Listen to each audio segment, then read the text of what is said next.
Welcome friends. तो कहानी की शुरुआत एक ऐसे समय में होती है जहाँ यूएस में पानी की इतनी कमी हो गई थी कि अब एक बूंद के लिए भी लोग दूसरे लोगों को जान से मार सकते थे और इसी के देखते ज्यादातर लोगों ने इस जगह को छोड़ दिया था। लेकिन अर्नेस्ट का मानना था कि अगर उन्हें पानी मिल जाए तो एक बार फिर से यहाँ पर पेड़ पौधों को उगाया जा सकता है और उसकी इसी सोच के देखते उसका पूरा परिवार अभी भी वहाँ रुका हुआ था। एक दिन दो लोगों ने अर्नेस्ट के फार्म पर बनी एक छोटी सी बिल्डिंग का ताला तोड़ने की कोशिश की, लेकिन अर्नेस्ट ने उन दोनों को रंगे हाथों पकड़ लिया, जिसके बाद उसने देखते ही उन पर गोली मार दी। उनमें से एक चोर ने भी अपनी बंदूक निकाली, लेकिन उसने उसी वक्त उसको भी मार दिया और ये देखकर वहीं साथ खड़े दूसरे चोर ने अपनी जान की भीख मांगनी शुरू कर दी। उसका कहना था कि किसी ने उन्हें बताया था कि यहाँ पर पानी छुपा के रखा हुआ है, पर तभी अर्नेस्ट की निगाह उसकी बंदूक पर पड़ी और उस चोर के गोली मारने से पहले भी उसने उसको खत्म कर दिया। यहाँ पास में ही मौजूद अर्नेस्ट के बेटे जोरम का मानना था कि वह इस काम में अपने माता पिता की मदद कर सकता है। इसके बाद अर्नेस्ट ने उस दरवाजे को खोला जिसके पीछे एक पंप मौजूद था, पर बदकिस्मती से उन्हें वहाँ पर पानी नहीं मिला, जिससे निराश होकर उन्होंने अपना सफर फिर से शुरू किया। वहाँ से निकलकर वह लोग वाटरमैन से मिले, जो कुछ लोगों का ग्रुप था जो शहर के सभी लोगों को पानी बेचते थे, जिसे सरकार ने कई गहरे कुओं से निकाला था। वहाँ पहुंचकर अर्नेस्ट ने उन्हें कुछ सामान दिया, जिसके बदले में उन लोगों ने उसे थोड़ा सा पानी दिया। अर्नेस्ट अब काफी समय से इन लोगों को उसके फार्म तक पानी पहुँचाने के लिए मनाने की कोशिश कर रहा था, पर हर बार ये लोग उसे बहुत ज्यादा पैसे मांगते थे। रास्ते में वापस जाते वक्त अचानक उनका खच्चर नीचे गिर गया, जिस वजह से उन्हें काफी चोट आई और उसका दर्द को खत्म करने के लिए अर्नेस्ट को मजबूरन उस पर गोली मारनी पड़ी। इधर जोरम को भी इस चीज का बहुत दुख था। वापस घर पहुंचने पर उसकी बेटी मैरी ने उन्हें खाना दिया, जिसके बाद वे मिट्टी से उन बर्तनों को धोने लगे। यहाँ अर्नेस्ट रेडियो सुनने में और जोरम ड्राइंग करने में लगा हुआ था। लोग अक्सर अपना सारा दिन ऐसे ही बिताते थे। तभी अर्नेस्ट को एक जोर की आवाज आई। जब उसने बाहर जाकर देखा तो उसे पता पड़ा कि मैरी छुकर अपने बॉयफ्रेंड से मिलने गई थी। वह अगले दिन अर्नेस्ट और जोरम अपने खच्चर के बदले में सिम नाम का एक रोबोट खरीदने के लिए गए। सैम की ऑक्शन में पहुंचने पर जहां उस रोबोट के लिए उनका साथ साथ सैम के बेटे फ्लेम ने भी बोली लगाई। एक कांटे की टक्कर के बाद आखिरकार अर्नेस्ट ने सैम को खरीद ही लिया, लेकिन अब उसके सर पर कर्ज और ज्यादा बढ़ गया था। इसके बाद वह लोग हॉस्पिटल के अर्नेस्ट की बीवी कैथरीन से मिलने के लिए जा पहुंचे, जो एक एक्सीडेंट के बाद चल नहीं पाती थी। वहाँ उसे चलने के लिए एक खास मशीन का इस्तेमाल करना था,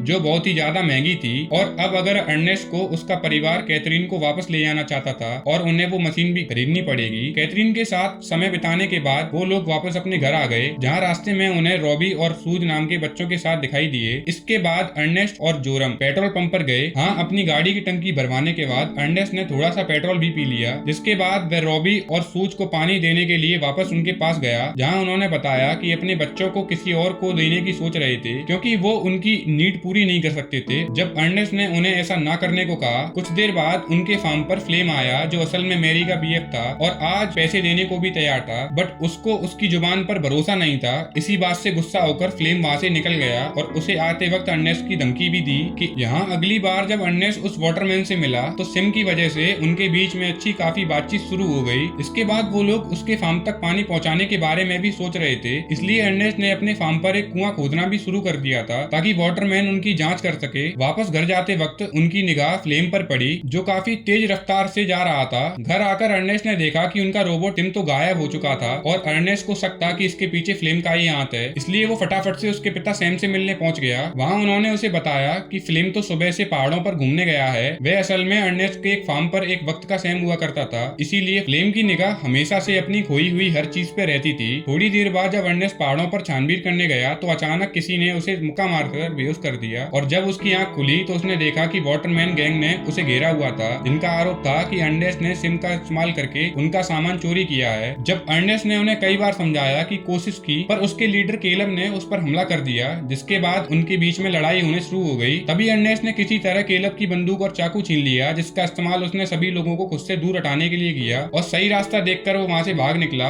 घर के रास्ते में उसकी नजर पास में ही सो रहे फ्लेम पर पड़ी, जिसके सिम का इस्तेमाल करके चोरी की थी ताकि सारा इल्जाम अर्नेस्ट के ऊपर आ जाए। लेकिन अर्नेस्ट ने चुपचाप अपनी बंदूक तानकर सुबह होने का इंतजार किया, जिसके बाद उसने फ्लेम को सिम से बांध दिया, जिससे उसने चोरी का सामान रखा हुआ था। इसके बाद वो लोग कड़की धूप में वाटरमैन को ढूंढने के लिए लग गए, जिस दौरान फ्लेम लगातार मैरी का नाम से अर्नेस्ट को गुस्सा दिलाने की कोशिश कर रहा था। उसे सबक सिखाने के लिए अर्नेस्ट ने रस्सी खींचकर उसे गिरा दिया, पर थोड़ी देर बाद वे दोनों ही प्यास से थक गए थे और फ्लेम किसी तरह अर्नेस्ट को पानी पीने के लिए मना ही लिया। लेकिन असल में उसने उस पानी की जगह शराब मौजूद थी, जिसकी वजह से अर्नेस्ट झूमने लगा था, और वहीं फ्लेम तो बस उसे पीने का नाटक कर रहा था। जब अर्नेस्ट जैसे ही वापस चलने के लिए खड़ा हुआ हुआ तब उसे काफी ज्यादा नशा हो गया था और शायद यही फ्लेम का प्लान था। जब उसने इसी मौके पर अर्नेस्ट पर पत्थर फेंककर उसे बेहोश कर दिया। बेहोशी की हालत में अर्नेस्ट को कैथरीन के सपने आ रहे थे जो उसकी शराब की लत की वजह से ही हुआ था। जब अर्नेस्ट को वापस होश आया तो फ्लेम ने उसके मुंह पर फिर से शराब डालना शुरू कर दिया। इस बात पर वो बहुत चिल्लाया, बहुत मना करने की कोशिश की, लेकिन फ्लेम नहीं माना। इसके बाद फ्लेम मैरी से मिलने के लिए उसके फार्म पर पहुंचा और उसे देखकर वह बहुत खुश हुई। वहीं जब जोरम को अपनी पिता की चिंता हो रही थी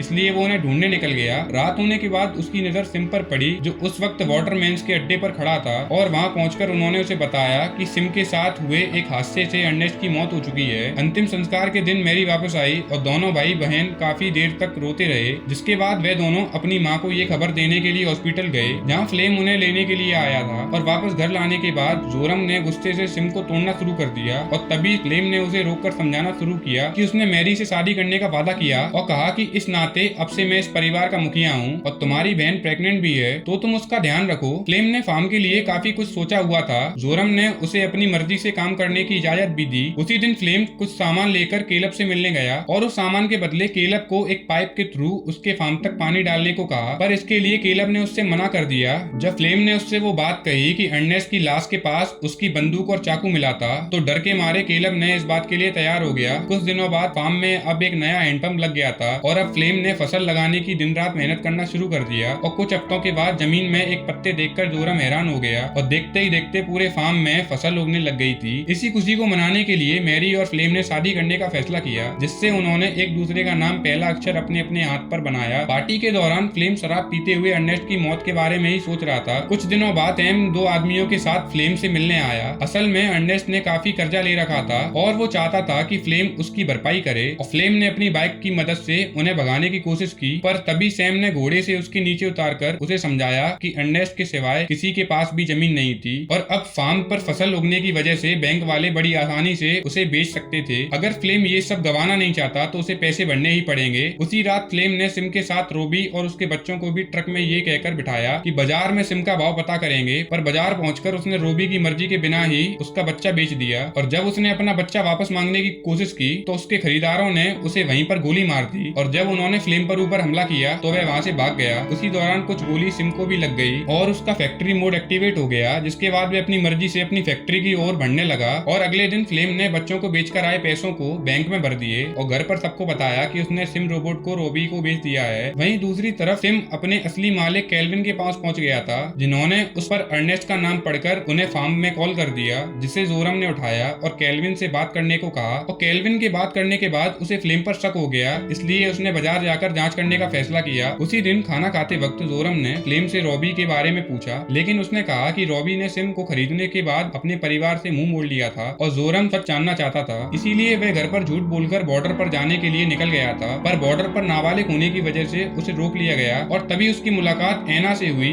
जो उसे पैसों के बदले बॉर्डर में पार करवा सकती थी, जिसके लिए जोरम तुरंत तैयार हो गया और इसके बाद एना उसे मुर्गियों से भरे एक ट्रक में बिठा दिया। कुछ ही घंटों बाद वह ट्रक शहर में आ गया, जैसे जो रूम पहली बार देख रहा था। ट्रक से उतरने के बाद वह एक बार फिर से एना से मिलने गया। वह उसे फैक्ट्री तक ले गई। उसने उससे काम के लिए सिर्फ आधे पैसे ही लिए थे। इसके बाद रूम में जाकर कैल्विन से मिला, सिम के सारे फंक्शंस के बारे में बताया और साथ ही उसने बताया कि असल में सिम की आंखों में एक कैमरा लगा हुआ है जो कि हर समय सब कुछ रिकॉर्ड करता है और उसकी रिकॉर्डिंग को देखकर कैल्विन ने जोरम को अकेला छोड़ दिया और अपने पिता को एक बार दोबारा देखकर जोरम काफी हैरान था और तभी उसने देखा कि उसके पिता का असली हत्यारा फ्लेम था और ये देखकर वह जोर जोर से रोने लग गया। उसी शाम कई सालों बाद पहली बार फार्म के ऊपर बारिश भी हुई। यहाँ वापस आने के बाद जोरम ने फ्लेम के साथ बिल्कुल पहले की तरह ही बर्ताव किया और साथ ही उसे सिम के बारे में भी बताया जो अब गैराज में खड़ा था और अपने झूठ को छुपाने के लिए फ्लेम कहने लगा कि शायद रॉबी शर्म के मारे उसे छोड़ गया होगा। एक दिन फ्लेम और जोरम जानवरों का शिकार कर रहे थे, लेकिन फ्लेम का एक भी तीर निशाना नहीं लग रहा था और इसीलिए उसने बंदूक को खराबी बताकर जोरम को निशाना लगाने को कहा। फिल्म बिल्कुल जोरम की बंदूक के सामने खड़ा था, लेकिन उसे खुद पर कंट्रोल करके सिर्फ हिरन का ही शिकार करना था। वह वापस घर आकर जोरम ने बंदूक को छुपा दिया और खाना खाते वक्त उसे फ्लेम को बताया कि रॉबी उससे मिलना चाहता था। इस पर फ्लेम को मनाने की तैयारी नहीं की, लेकिन फिर अगली सुबह फ्लेम को एक लेटर मिला था जो जोरम ने